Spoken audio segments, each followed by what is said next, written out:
கோர்ட்ல case bending இருக்கும் பொழுது ஒரு ப்ராப்பர்ட்டியை சேல் பண்ணா அந்த சேல் செல்லுமா? வாங்க இந்த வீடியோல டீடைலா பார்க்கலாம். ப்ராப்பர்ட்டி வாங்க நினைக்கிறவங்க கண்டிப்பா இந்த ஒரு சட்டத்தை தெரிஞ்சுக்கோங்க, இல்லைன்னா நீங்க கோடி கணக்குல நஷ்டம் அடைய வாய்ப்பு இருக்கு. இப்போ கோர்ட்ல ஒரு ப்ராப்பர்ட்டி ரிலேட்டடா கேஸ் பெண்டிங் இருக்கும் பொழுது அந்த ப்ராப்பர்ட்டியை சேல் பண்ணா அந்த சேல் வேலிடா அப்படின்னு கேட்டா நிறைய பேருடைய ஆன்சர் என்னவா இருக்கும்னா நோ, அந்த சேல் செல்லாது அப்படின்னு தான் சொல்லுவாங்க. ஆனா சட்டம் என்ன சொல்லுதுன்னா ஒரே ஒரு நிபந்தனையின் அடிப்படையில அந்த சேல் செல்லும் அப்படின்னு சொல்றாங்க. வாங்க அந்த நிபந்தனை என்ன அப்படின்னு பார்க்கலாம். மதுரை பெஞ்ச் கோர்ட்டுக்கு ஒரு கேஸ் வந்திருக்கு. அது என்னன்னா, ஒரு நபர் தன்னுடைய சொத்தை விக்கிறதுக்காக ஒரு நபர் கிட்ட சேல் அக்ரிமெண்ட் போடுறாரு. பட் அட் லாஸ்ட் அந்த சேல அவர் பேர்ல, அதாவது அந்த பையர் பேர்ல ரெஜிஸ்டர் பண்ணி தர மறுத்துட்டாரு. சோ இதை எதிர்த்து அந்த பையர் என்ன பண்ணாருன்னா கோர்ட்ல ஸ்பெசிபிக் பெர்ஃபார்மன்ஸ் சியூட்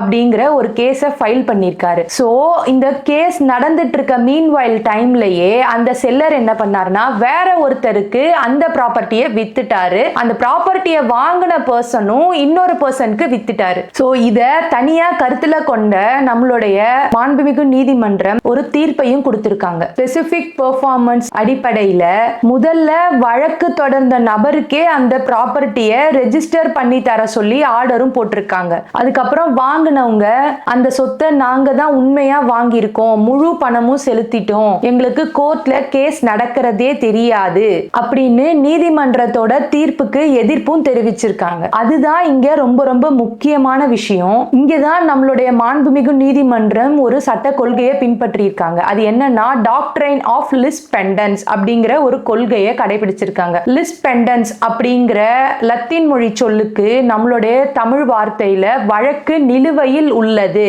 அப்படிங்கிற ஒரு அடிப்படை கொள்கையை கடைபிடிச்சிருக்காங்க. இந்த கொள்கையை வச்சு இந்த கேஸ்ல தீர்ப்பு கொடுத்திருக்காங்க. அது எப்படி அந்த தீர்ப்பை கொடுத்திருக்காங்கன்னா, கோர்ட்ல கேஸ் பெண்டிங் இருக்கும் பொழுது அந்த ப்ராப்பர்ட்டியை விற்கலாம், சேல் பண்ணலாம், அதுக்கு ஃபுல்லா ரைட்ஸ் இருக்கு. கோர்ட் அந்த ப்ராப்பர்ட்டியை விற்க கூடாதுன்னு சொல்றதுக்கு எந்த ஒரு அதிகாரமும் இல்ல.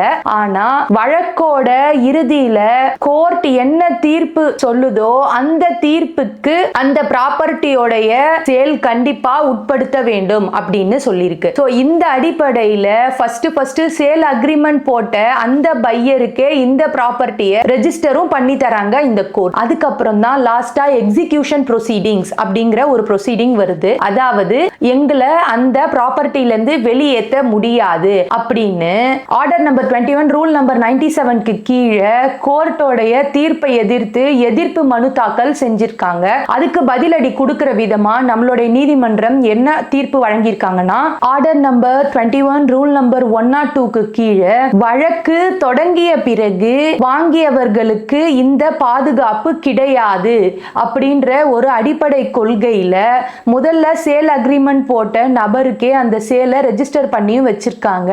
அது மட்டும் இல்லாம இந்த எக்ஸிகியூஷன் ப்ரொசீடிங்ஸை வழக்கு தொடர்ந்ததுக்கு அப்புறமா அந்த ப்ராப்பர்ட்டியை வாங்கின நபர்களால இதை தடுக்க முடியாது அப்படின்னு சொல்லியிருக்காங்க. சோ இதனால நீங்க ப்ராப்பர்ட்டி வாங்க போறீங்கன்னா ஜஸ்ட் வெறும் ஈசி மட்டும் செக் பண்ணாம, பட்டா மட்டும் செக் பண்ணாங்க, ரெஜிஸ்ட்ரேஷன் ப்ராசஸ மட்டும் கரெக்டா ஃபாலோ பண்ணாம, கோர்ட்ல சிவில் கேசஸ் ஏதாவது பெண்டிங் இருக்கா, ஸ்பெசிபிக் பெர்ஃபார்மன்ஸ் சியூட் ஏதாவது நடந்துட்டு இருக்கா, இல்லனா பார்ட்டிஷன் சியூட் ஏதாவது நடந்துட்டு இருக்கா அப்படின்னு எல்லாத்தையும் டீடைலா ஒரு அட்வொகேட் மூலமா விசாரிச்சுட்டு அதுக்கப்புறமா நீங்க ஒரு ப்ராப்பர்ட்டியை வாங்குறது ரொம்ப ரொம்ப பெட்டர். சட்டப்படியான இந்த ஒரு அடிப்படையான கண்டிப்பான நிபந்தனையை தெரிஞ்சுக்காம நீங்க எந்த ஒரு ப்ராப்பர்ட்டியும் வாங்கிடாதீங்க. மீறி வாங்கினா கோடி கணக்குல நஷ்டமும் ஏற்படும். நீங்க கஷ்டப்பட்டு வாங்கின ப்ராப்பர்ட்டியும் உங்களோடது இல்லைன்னு ஆயிடும். சோ இந்த வீடியோ உங்களுக்கு பிடிச்சிருந்ததுன்னா ஃப்ரெண்ட்ஸ் அண்ட் ஃபேமிலி கூட ஷேர் பண்ணிக்கோங்க. எங்களுடைய துவாரகா லா அசோசியேட்ஸ் யூடியூப் சேனலையும் சப்ஸ்கிரைப் பண்ணிக்கோங்க. தேங்க்யூ.